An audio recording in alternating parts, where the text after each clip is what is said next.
Sometimes your day changes so profoundly, when you look back you can't figure out. Arrived at a laboratory beneath your house.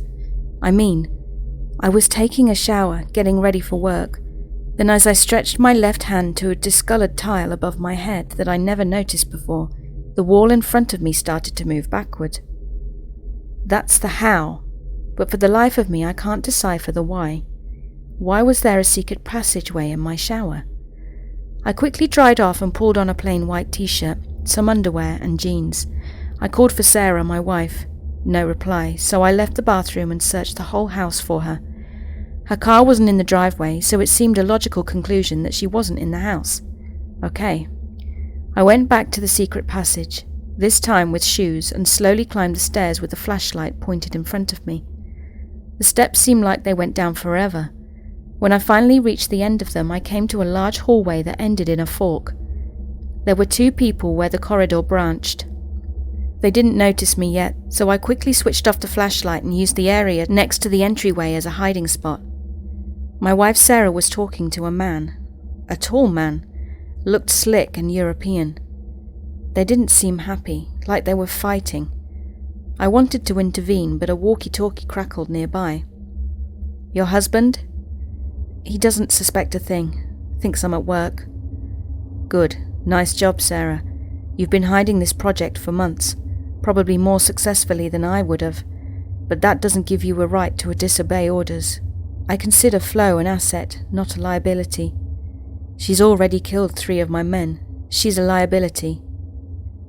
"Johan, you don't understand what a golden opportunity this is.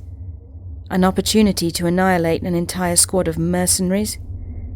If we can catch her alive, she could propel our research years into the future." "I get it. It's your job to watch out for opportunities like that, but I can't risk any more of my men getting killed." "Johan," the walkie-talkie cut out for some reason. I peeked out from behind my hiding spot, only to see Sarah and Johan walking away. As soon as they left, I started to walk slowly down the corridor. I didn't like feeling exposed. I wanted to see my wife again, but if she was with that man, someone who commanded mercenaries, he might decide to kill an intruder like me outright. I entered the first room I encountered with an unlocked door. It looked like a laboratory. I couldn't focus on my surroundings much because I heard growling. Crouching, then standing back up, I scanned the room. I saw a grey-skinned woman with bloodshot eyes crawling on one of the tables.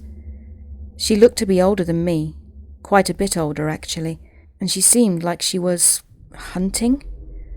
Her face whipped round in my direction, and her upper lip curled up, exposing fangs. I thought the woman was going to lunge at me, but a large man came up behind me and fired a gun with a silencer attached.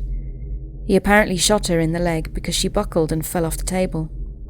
The man tried throwing a net on her, but she screeched at him and took off on all fours, pounding out the door I'd left open.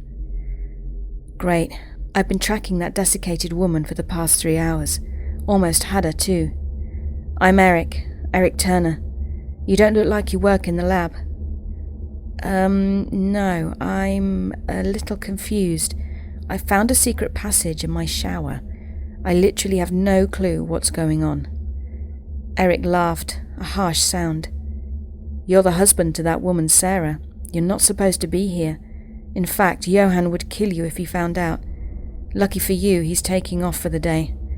Has a flight to catch in a couple of hours. You can help me look for Flo since you're the one that opened the door." So I helped Eric hunt the woman named Flo. He handed me a pistol with a silencer, said it paid to be extra stealthy.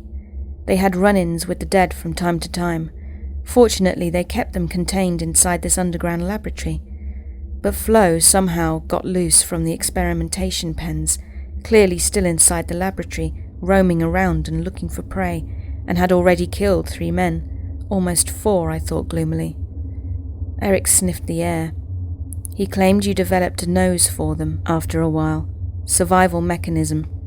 I asked him if Flo was the first to escape the experimentation pens.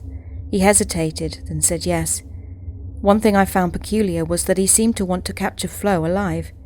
Johan was the head of the mercenaries, and he clearly wanted her dead. Didn't Eric want to follow orders? We wandered the corridors for a while, and I was hoping we'd run into Sarah, since Johan had left. No such luck. Once Eric and I went down this large slope, though, I heard Flo screeching from somewhere in the darkness. I noticed you had a flashlight. Now's the time to turn it on, Eric whispered. He was breathing heavily. I switched the flashlight on. We only made it several feet before Flo came crawling out of the darkness, her bloodshot eyes locked onto mine, and she crouched, like a cat does right before it lunges. I panicked and fired my weapon. The bullet hit Flo right between the eyes. She groaned and collapsed onto the floor. "Fuck," Eric yelled. "You just killed her. Now how are we going to find a cure? Maybe you should join Johann's team, killing without thinking. This is just great. If BioB gets his way and he finds a way to release the other test subjects, we're screwed. You hear me? Royally fucked." Then Flo made a moaning sound and awkwardly stood on all four legs. She locked eyes with me again.